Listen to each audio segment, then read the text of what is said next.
주님의 군사로서, 주님의 자랑스러운 군병으로서 우리가 함께 선포하며 나갔으면 좋겠습니다.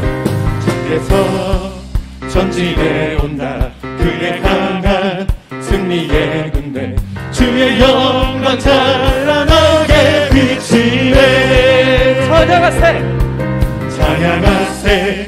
승리의 노래, 주 찬양, 승리의 찬양.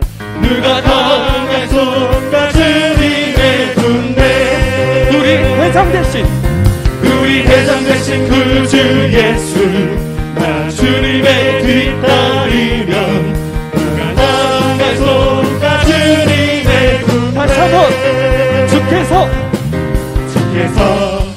전진해 온다. 그의 강한 승리의 군대, 주의 영광 찬란하게 비치네. 찬양하세. 승리의 노래, 주 찬양, 승리의 찬양. 누가 당할 손과 주님의 군대, 우리 대장 되신 구주 예수, 나 주님의 뒤따르면 누가 당할 손과 주님의 군대. 다시 한번 고백합니다. 주님께서 전진해 온다. 주의 강한 승리의 군대, 주의 영광 찬란하게 비치네. 우리가 찬양하세. 승리의 노래, 주 찬양, 승리의 찬양. 누가 당할 손과 주님의 군대, 우리 대장 되신 구주 예수, 나 주님의 뒤따르면 누가 당할 손과 주님의 군대, 우리 대장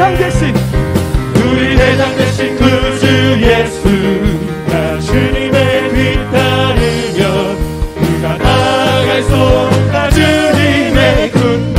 우리가 뛰어넘어야 될 저 성벽을 향해, 저 성벽을 향해 전진하라. 주님이 우리 대장 되신다. 저 성벽을 향해 전진하라. 주님이 우리 대장 되신다. 주가 명령하네. 강한 군사들아, 주가 명령하네. 우리는 강한 군사들아, 나팔 소리 시온성에 크게 울려 거룩한 성에, 나팔소리 시온성에 크게 울려라.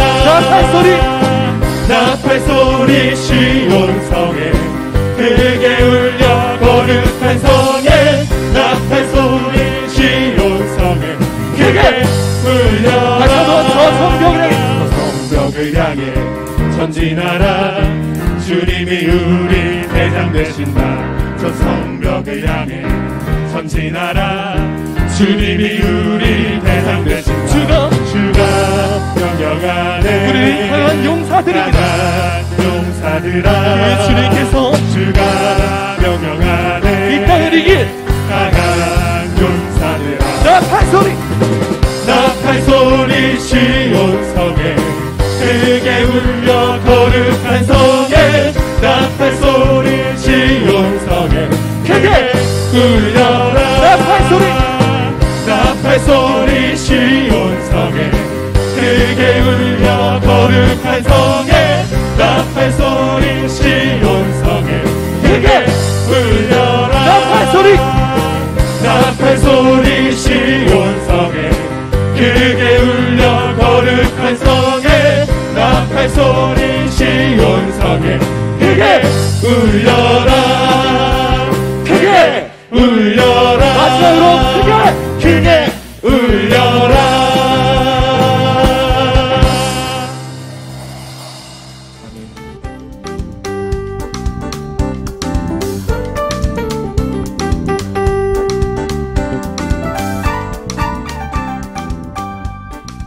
전능하사 천지를 만드신 하나님 아버지를 내가 믿사오며 그 외아들 우리 주 예수 그리스도를 믿사오니 이는 성령으로 잉태하사 동정녀 마리아에게 나시고 본디오 빌라도에게 고난을 받으사 십자가에 못 박혀 죽으시고 장사한 지 사흘 만에 죽은 자 가운데서 다시 살아나시며 하늘에 오르사 전능하신 하나님 우편에 앉아 계시다가 저리로서 산자와 죽은 자를 심판하러 오시리라. 성령을 믿사오며 거룩한 공예와 성도가 서로 교통하는 것과 죄를 사하여 주시는 것과 몸이 다시 사는 것과 영원히 사는 것을 믿사옵나이다. 아멘.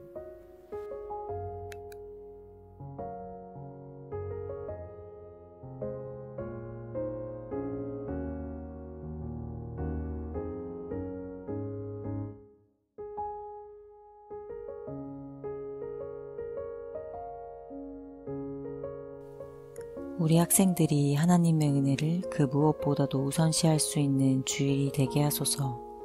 걱정과 두려움 속에 하루하루를 보내고 있지만 그럼에도 불구하고 예배함으로 기쁨을 맛보는 주의 사랑하는 자녀 되게 하소서. 이 상황을 놓고 노력하고 수고하는 선생님들에게 새 힘을 더하여 주시고 하나님께서 주시는 지혜와 능력으로 모든 것 잘 감당하게 하옵소서.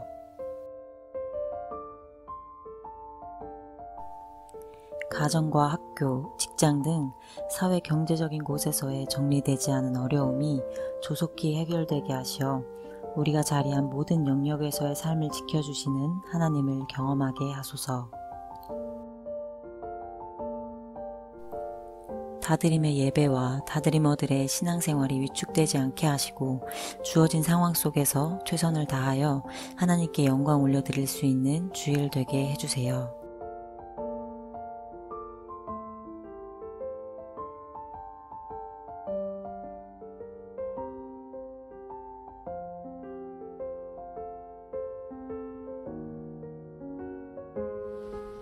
마가복음 5장 32절에서 43절까지 봉독하겠습니다.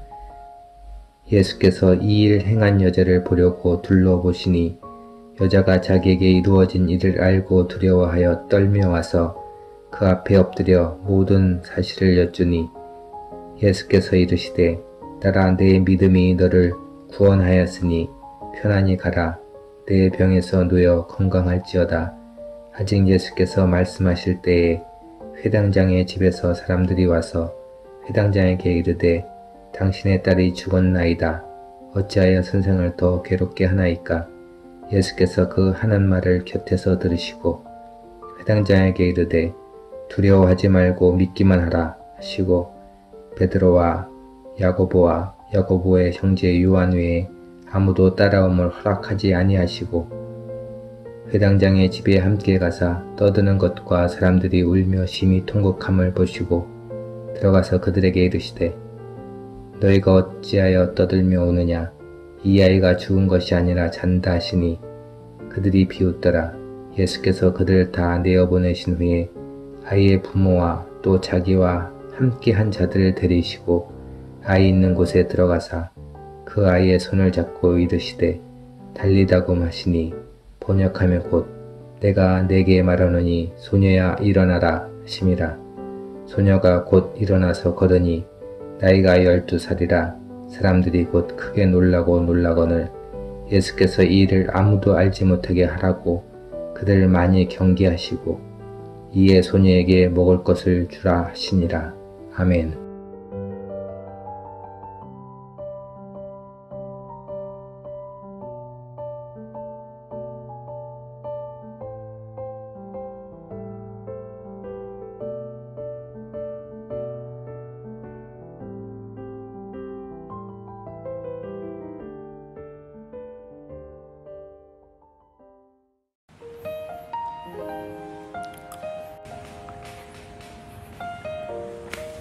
샬롬 다드림, 한 주간도 잘 있었나요? 오늘은 백추 감사 주일입니다. 이 날이 얼마나 중요한지 어제, 오늘 강조하며 나누고 있습니다. 이 예배 후에는 우리 친구들이 예배를 기대하는 마음으로 정성껏 준비한 예물을 오늘 말씀을 통해 우리가 말한 분명한 그 대상자들에게 하나님이 원하시는 방식으로 나누도록 합니다. 이 절기가 얼마나 중요한지 성경은 이렇게 말하고 있습니다. 레위기 23장을 보니 여호와께서 모세에게 말씀하여 이르시되 이스라엘 자손에게 말하여 이르라 이것이 나의 절기들이니 너희가 성회로 공포할 여호와의 절기들이니라. 엿새 동안은 일할 것이요 일곱째 날은 쉴 안식일이니 성회의 날이라. 너희는 아무 일도 하지 말라. 이는 너희가 거주하는 각처에서 지킬 여호와의 안식일이니라. 여러분, 절기라는 말은 성경에 모에드라고 써 있는데 이는 하나님의 정하신 시간표라는 뜻입니다. 우리가 살아가는데 사실은 많은 기념일을 가지고 있습니다. 개인에게 가지고 있는 기념일은 여러분 어떤 게 있을까요? 보통 우리에게는 우선 생일이 있습니다. 보통 생일이 되면 일주일 전부터 뭔가 자기의 생일임을 암시하는 친구들이 있어요. 갑자기 연락도 잘 되고 문자 답장도 꼬박꼬박 합니다. 그러면서 자꾸 흘리는 거죠. 그러면 그 날을 그냥 지나갈 수 없게 됩니다. 우리가 알 만한 기념일은 여러분 또 뭐가 있을까요? 발렌타인데이, 그리고 로즈데이, 연인들은 100일, 50일, 1000일. 그럼 이런 기념일은 왜 지킬까요? 그날 속에 서로 함께한 이야기를 기억하고 미래에 대한 계획을 다지면서 의미를 담아내려고 노력하는 거죠. 개인의 그 생일만 잊어도 섭섭한데 반대로 예상치 못하게 멀리 떨어진 사람이 이모티콘에 하트 뿅뿅해서 여러분에게 톡이라도 보내고 조그만한 선물이라도 정성을 보이면 여러분 좋을까요? 싫을까요? 별론데요? 하고 있다면 제정신 아닌 것 같으니 세수를 좀 하고 오길 바랍니다. 나에게 소중한 것을 인식해주는 것만큼 그 반응만큼 마냥 기쁠 것이에요. 오늘이 맥추절에 하나님께서 나의 절기라고 부르시는 것은 당사자인 하나님이 우리와 하나님과의 약속을 절대로 잊어서는 안 될 기념일로 생각하고 계신다라는 겁니다. 여러분들이 나중에 결혼하고 나면 기념일은 더 많아지겠죠. 그 중에 결혼 기념일 같은 경우는 잊으면 인생에 많은 문제가 야기됩니다. 전도사님 친구 중에도 한 명이 좀 이사간 친구가 하나 있어요. 남의 부부 기념일을 그렇게 챙겨주고 또 말해줍니다. 챙김을 받은 친구들 입장에서는 깜짝 놀라는 거죠. 내 결혼 기념일이었어? 오늘이? 짓궂은 친구죠.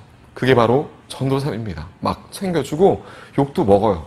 자, 우리에게 기념일도 그런데, 우리 안에서의 기념일도 그런데 하물며 하나님께서 맺으신 기념일과 그 절기라면 여러분 결코 우리가 소홀히 여길 수 있는 게 아닙니다. 오늘은 절기에 대해서 말하고 있는데 본문은 사실 나에게 이 말씀을 통해 무슨 이야기를 하고 싶은가, 이 부분에 더 크게 조명해보고 집중해보고자 합니다. 오늘 본문을 보니 1절에서 8절에는 6월절 절기에 대한 설명이 나타납니다. 그리고 6월절을 기준으로 다른 절기를 9절부터 말하는데 9절에 보니 7주를 셀지니 7일을 7번 세라. 모든 성경의 절기는 기본을 6월절로부터 시작합니다. 예를 들어 오늘이 6월절이라고 하면 내일부터 한 주간은 무교절이라고 불러요. 그래서 6월절과 무교절은 맞붙어 있는 절기입니다.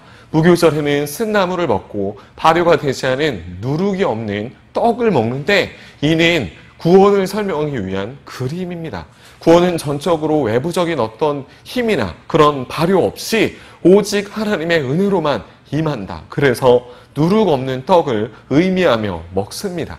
오늘 말씀을 보니 6월절 이후 7주를 헤아리도록 되어 있는데 7주, 7일을 7번 하면 여러분 49일. 그래서 7은 완벽한 숫자로 창조의 날이기도 하죠. 그래서 7일째는 완벽한 날이므로 안식을 하셨습니다. 이때 여러분 그 7주를 9절에 보니 7주를 셀지니 라고 나와 있는데 이것을 좀 깊이 보면 7주를 센 7째 날, 이 날을 이 안식일을 큰 안식일이라고 생각을 해서 특별히 기념을 하기 위해 안식 후 다음 날에도 또 안식일로 보냈습니다.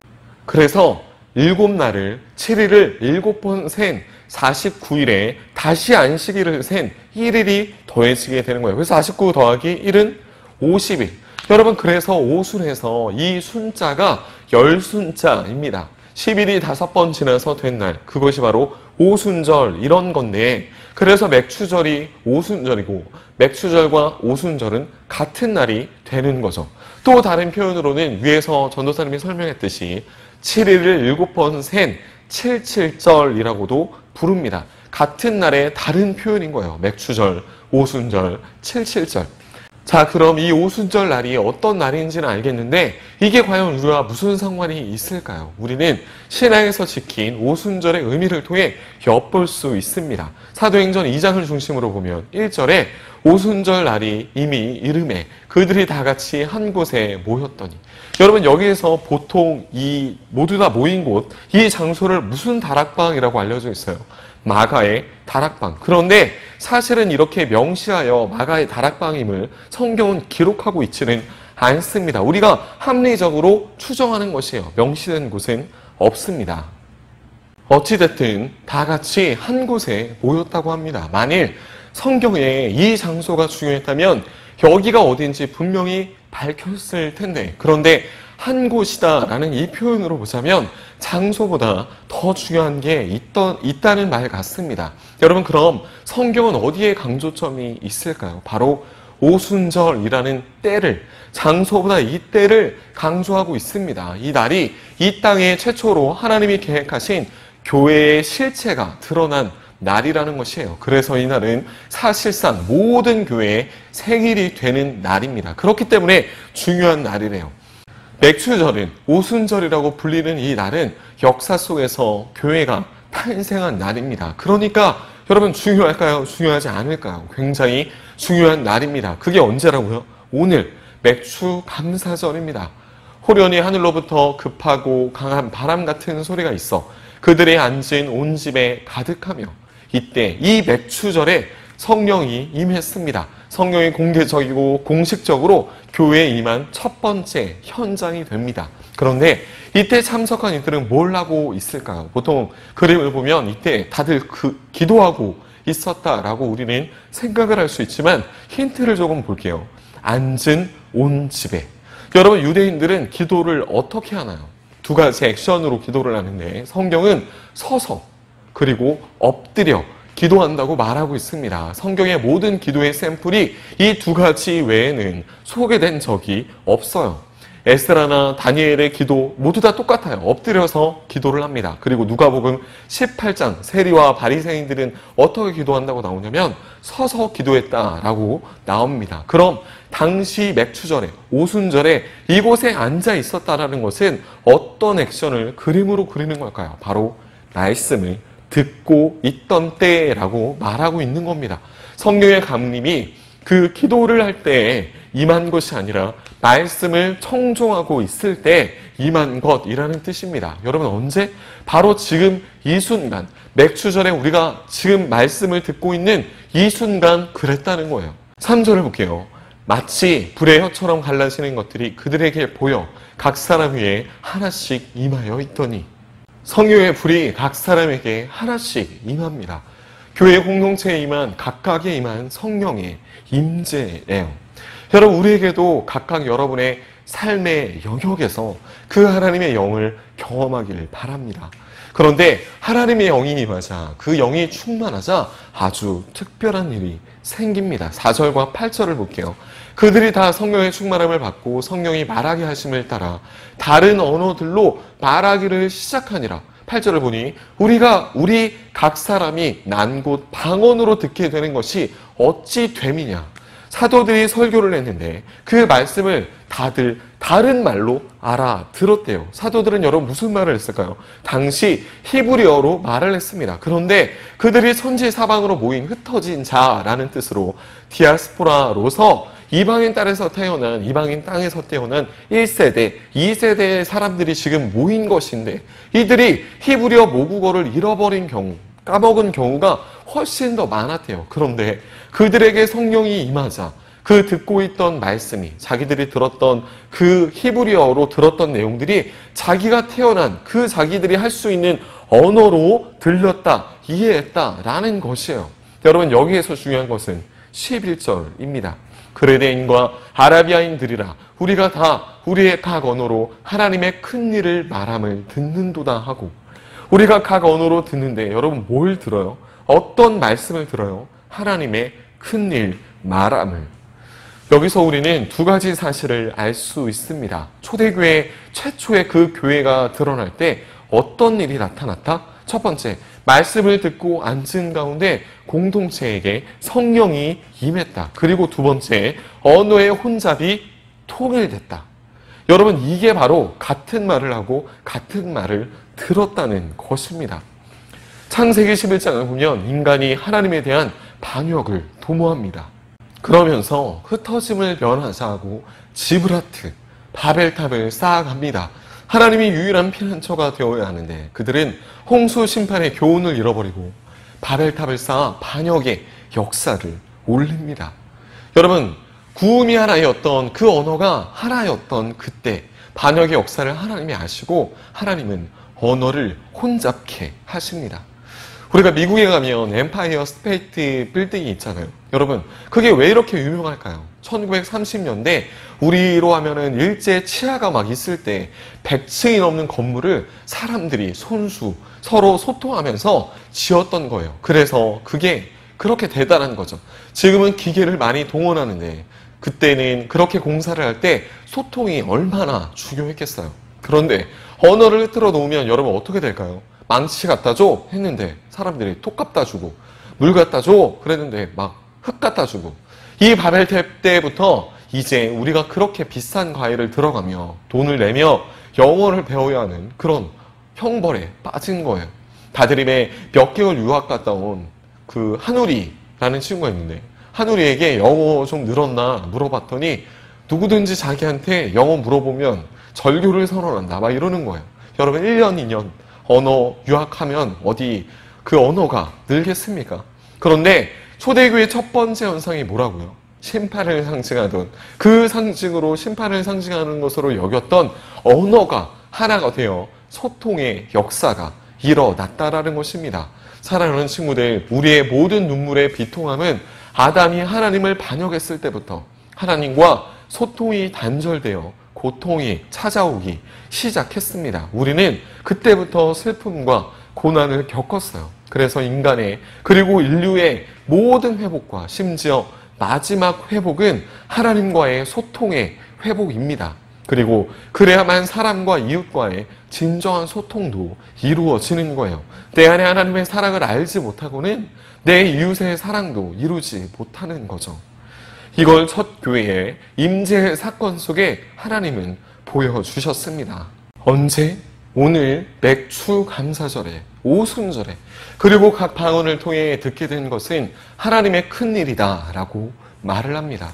여러분, 하나님의 큰일이 뭘까요? 원대한 역사와 세대를 넘어 수천 년의 세월이 흘러도 변하지 않는 하나님의 큰 그림이 바로 그리스도의 십자가, 하나님의 큰일입니다. 절망과 죽음이 찾아온 세상에 그리스도 예수를 양식으로 보내셔서 세상을 구원하시는 일이 바로 큰일입니다. 사도들의 말씀의 주제도 그래서 예수 그리스도가 우리의 양식이 됩니다. 우리의 피난처가 됩니다. 이것이에요. 그리고 우리가 방학 때 여름 사역을 통해서 나누는 말씀도 예수님이 기묘한 모사가 되십니다. 전능하신 하나님이 되십니다. 영존하시는 아버지가 되십니다. 평강의 왕이 되십니다. 이 내용이에요. 그래서 각처에서 온 이방인들이 흩어졌던 디아스포라 사람들이 그리스도를 통한 하나님의 계획, 그 큰 일을 듣게 되는 것이에요. 그리고 그 입술로 하나님의 큰 일을 말하기 시작한다는 것입니다. 진리를 듣게 하시고 깨닫게 하시고 영적으로 깜깜했던 그런 인생에게 빛을 보여주시고 깨닫게 하시는 것, 이것이 성령님이 이 땅에 오신 첫 번째 목적이라는 것이에요. 성령님으로 충만해야 하는 첫 번째 이유는 다름 아닌 능력이나 은사가 아니라 그리스도가 주님이십니다. 그리스도만이 구주가 되십니다. 라는 것을 가르쳐 주시고 깨닫게 하기 위함이다. 라는 것이에요. 여러분, 이게 뭐라고요? 하나님의 큰일. 이런 맥락으로 사도행전 말씀을 계속 읽어보겠습니다. 그들이 사도의 가르침을 받아 서로 교제하며 떡을 떼며 오로지 기도하기를 힘쓰니라. 사람마다 두려워하는데 사도들로 말미암아 기사와 표적이 많이 나타나니, 믿는 사람이 다 함께 있어 모든 물건을 서로 통용하고 또 재산과 소유를 팔아 각 사람의 필요를 따라 나누시며 날마다 마음을 같이하여 성전에 모이기를 힘쓰고 집에서 떡을 떼며 기쁨과 순전한 마음으로 음식을 먹고 하나님을 찬미하며 또 온 백성에게 칭송을 받으니 주께서 구원받은 사람을 날마다 더하게 하시니라. 여러분, 여기서 마지막 절에 칭송이라고 쓰인 단어는 사실 온 세상 사람들을 후하게 대하니 라는 뜻이에요. 그러면 읽으면 어떻게 돼요? 온 세상 백성들을 후하게 대하니 주께서 구원받은 사람을 날마다 더하셨다. 자, 이 맥락을 가지고 오늘 본문 신명기로 다시 넘어가 볼게요. 여러분, 그런 맥추절, 그런 오순절, 그런 77절을 어떻게 지내라? 어떻게 지키라?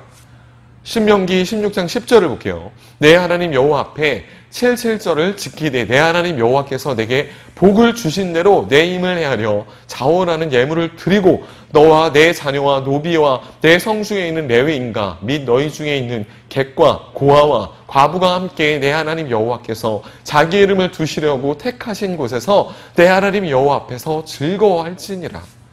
맥추절을 지키는데 두 단어를 유독 강조합니다. 바로 함께 즐거워하라. 여러분, 누구와 함께 즐거워해요? 노비, 자녀, 구별 없이 레위인, 객, 고아, 과부. 여러분, 그들과 절기를 함께 즐거워하라고 말씀하십니다. 나그네, 고아, 과부. 여러분, 이들은 성경에서 유난히 구별된 집단이죠. 율법은 이들을 구제의 대상으로 굉장히 강조합니다. 룻기라는 성경을 보면 베들레헴에 한 가정이 있는데 그 가정이 극심한 기근을 경험합니다. 그래서 그 기근을 피해 모압 땅으로 건너갑니다. 그리고 그 이방인의 땅 모압 땅에서 두 아들은 장가를 들었는데 어찌된 것인지 남편도 죽고 두 아들도 죽습니다. 그래서 과부만 셋이 남습니다. 소문이 들리는데 베들레헴 땅에 다시 풍년이 들었다는 소문이 들려요. 시어머니 나오미가 과부가 된 두 며느리를 데리고 다시 베들레헴으로 돌아가려고 합니다. 여러분, 베들레헴은 무슨 뜻이라고요? 바로 떡집이라는 뜻이에요. 그리고 이 생명의 떡집, 빵집에서 생명의 떡, 생명의 빵이로 오신 예수님이 태어나시죠. 나오미는 터벅터벅 고향으로 돌아가다가 그 중에 한 며느리는 돌아갑니다. 이 첫 번째 돌아간 며느리가 오르바라는 사람이에요. 그런데 둘째 며느리인 루시, 시어머니 나오미를 붙잡고 이렇게 고백합니다. 어머니 하나님이 나의 하나님이 되고 어머니의 백성이 나의 백성이 될 것입니다. 여러분, 이렇게 고백을 해요. 이 본문을 들고 효부 롯을 보라, 이렇게 5월 어버이날에 오면은 나누기 딱 좋은 그런 말씀이지만 롯의 고백은 사실 시어머니가 아닌 하나님을 향한 신앙 고백입니다. 효도심을 발휘한 게 아니라 하나님을 믿는 믿음의 고백이었다라는 것이에요. 나도 그 공동체의 일원으로 받아주세요. 그렇게 시어머니와 둘째 며느리 과부가 된 이 두 여인이 부잣집 보아스의 집에서 가난한 자들을 위해 율법에 명시되어 있는 대로 배지 않도록 되어 있는 이삭을 주스며 보아스와 룻이 로맨스를 이루게 됩니다. 그리고 다윗을 낳는 조부모가 되죠. 고아와 과부와 나그네. 여러분, 이들은 누군가의 도움이 없이는 이 세상에 기반을 두고 살아갈 수 없는 연약한 존재를 함축적으로 설명하고 있는 대상입니다. 그런데 이걸 우리는 이렇게 생각을 하면 안 돼요. 박애주의적인 차원에서 인간적으로 휴머니즘을 발휘해서 그렇지, 불쌍한 이웃을 도와야지. 여러분, 그런 생각은 다른 종교도 다른 단체도 그런 구제는 하는 것입니다. 그러나 우리의 구제는 다른데 중요한 의미가, 중요한 이해를 가지고 있습니다. 이 부분이 12절이에요. 너는 애굽에서 종되었던 것을 기억하고 이 규례를 지켜 행할지니라. 너는 기억하고 지켜 행할지니라. 여러분, 뭘 기억해요? 종되었던 너를, 종되었던 나를. 우리가 그 종의 자리에, 나그네의 자리에, 고아의 자리에, 과부의 자리에 우리도 있었다는 것이에요. 우리가 고아의 자리에, 남편 없는 과부의 자리에, 누군가의 도움 없이는 살아갈 수 없는 자리에 있었다는 것을 우리가 기억해야 됩니다. 그러니까 우리가 나누는 도움은 두 가지의 고백이 담겨 있다고 할 수 있을 것 같습니다. 첫째, 주님, 내가 그 자리에 있었습니다. 객과 고아와 과부의 자리에 내가 있었습니다. 그런데 내가 당신께 구제를 받음으로써, 그리고 지금 구제를 함으로써 그리스도로 인해 구제받아 이제는 내 자리가 옮겨졌음을 고백하는 그 두 번째.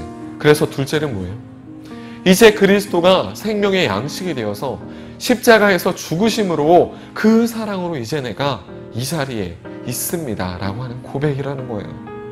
사랑하는 친구들, 이 땅의 구제와 긍휼을 우리가 특별한 이 날을 통하여서 베푸는 이유는 우리가 받은 구원에 대한 선포입니다.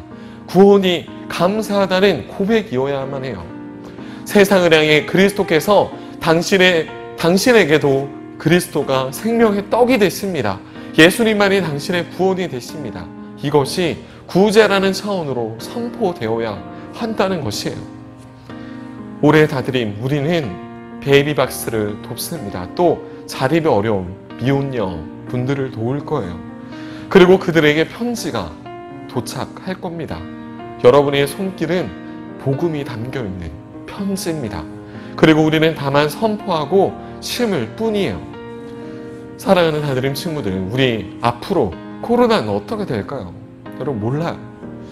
전도사님 앞날도 모릅니다. 그런데 한 가지 분명한 것이 있어요. 그동안 하나님의 한국교회에 우리에게 부어주신 이 은혜가 구원의 선포의 차원에서 흩어지고 또 나눠져야 할 때라는 것입니다.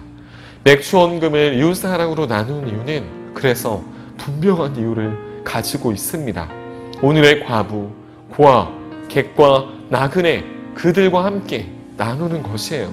그리고 그들에게 나도 거기 있었고 지금은 여기 있는 것이 오직 주님의 은혜입니다. 이렇게 나눌 기회입니다. 여러분, 이 기회에 여러분을 초대합니다. 우리 다드림을 초청합니다. 객과 고아와 과부에게 당신에게 크고 놀라운 비밀이 있습니다 라고 전하는 이 복된 행렬에 여러분이 함께하길 바랍니다. 우리가 그 자리에 있었습니다. 그리고 그리스도의 사랑 없이는 나도 고아요, 과부요, 이방인입니다. 하지만 이제 주님의 사랑으로 우리는 구원받았습니다. 여러분, 이 고백을 통해 또 순종을 통해 세상을 향해 그 사랑을 선포하는 우리가 되기를 소망합니다. 오늘의 말씀이 우리 친구들에게 깊은 평생을 다름질하는 순종의 걸음이 되길 바랍니다. 오늘도 예수님의 거기 있던 나를 구하신 그 건지심으로 우리 사랑하는 다드림 친구들을 사랑하고 축복합니다. 아멘.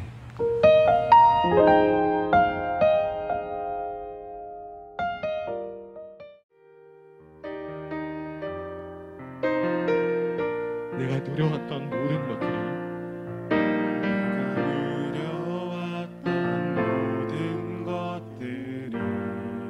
내가 지나왔던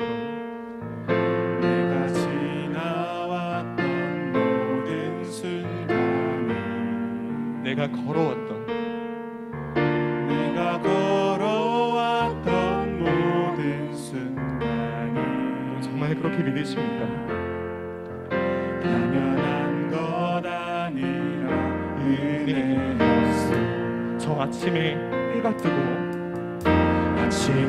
해가 뜨고 저녁에 노을 그 계절마다 꽃향기와 봄의 꽃향기와 가을의 열매 그 순간순간 변하는 계절의 모든 순간이 우리 마음을 이렇게 함께 나누길 원합니다. 당연한 것 아니라 은혜였어. 이 모든 것이 은혜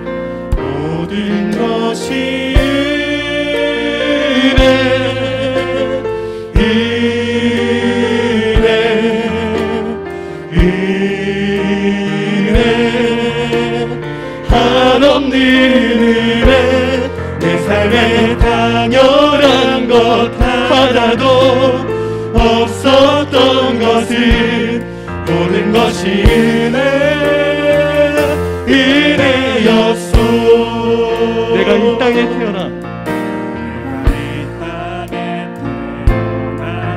주님 우리가 돌아보면 어린아이 시절부터 어린아이 시절과 지금까지 그렇게 숨을 쉬며 살며 꿈꾸는 삶도 숨을 쉬며 살며 꿈을 꾸는 삶 주님, 내가 돌아보니 당연한 것 아니라 은혜였소. 내가 하나님의 자녀로 이 시간에 있는 것도 내가 하나님의 자녀로 살며 오늘 지금 오늘 찬양하고 예배하는 삶 이렇게 주님을 전할 수 있는 복음을 전할 수 있는 축복이 주님, 이것이 모두 다 당연한 것 아니라 은혜였소.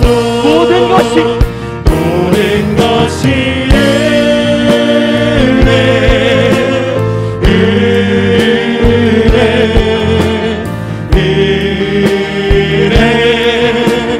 한없는 은혜 내 삶에 당연한 것 하나도 없었던 것을 모든 것이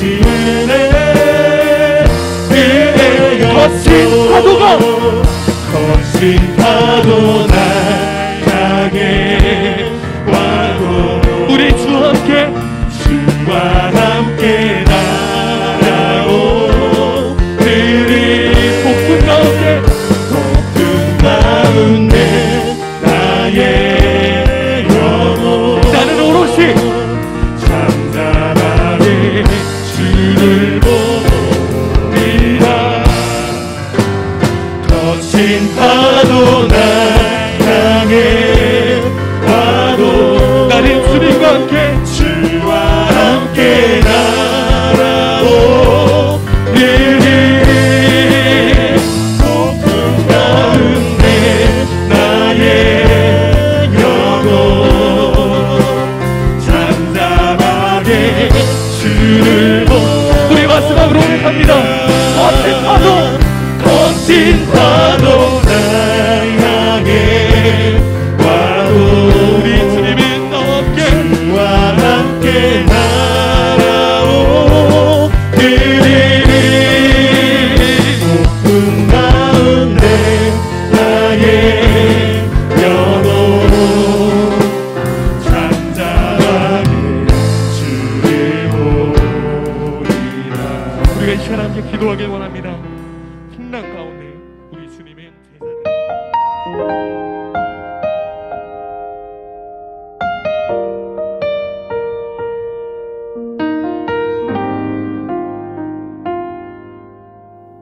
하늘에 계신 우리 아버지여, 이름이 거룩히 여김을 받으시오며 나라가 임하시오며 뜻이 하늘에서 이룬 것 같이 땅에서도 이루어지이다.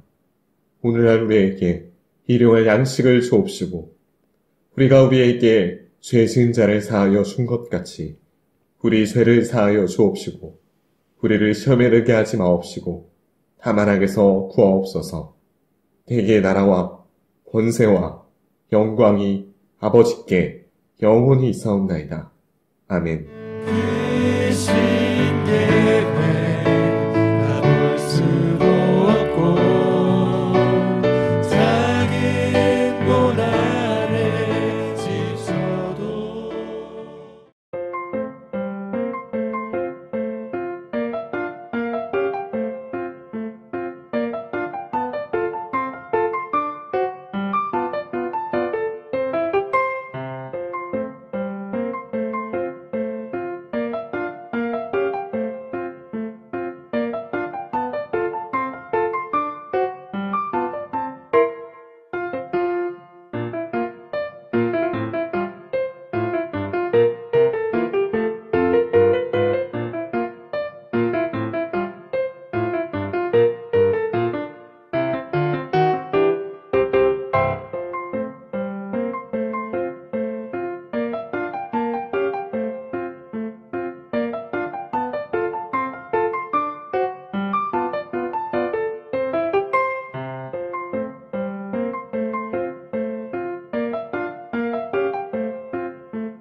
전도사님이라고 합니다.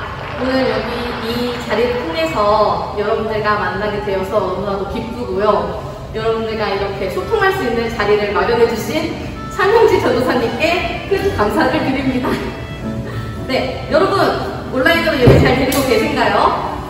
전도사님께서 매주 주옥같은 말씀으로 여러분들을 잘 자라게 하고 계시는데요. 여러분 말씀 잘 듣고 예수님도 더욱더 알아가고 그리고 예수님과 좋은 추억을 많이 만드는 귀한 가드림의 시간이 되었으면 좋겠습니다. 여러분 이제 조금 있으면 우리 만날 날이 얼마 남지 않았어요. 현장에 와서 저를 보게 되신다면 꼭 인사해 주시길 바라고요. 여러분 그리고 우리 여름하면 뭐가 생각나죠? 네, 바로 수련회가 여러분들을 기다리고 있습니다. 네, 여러분 몸도 마음도 튼튼하게 잘 지내다가 우리 다시 교회에서 만나요. 안녕.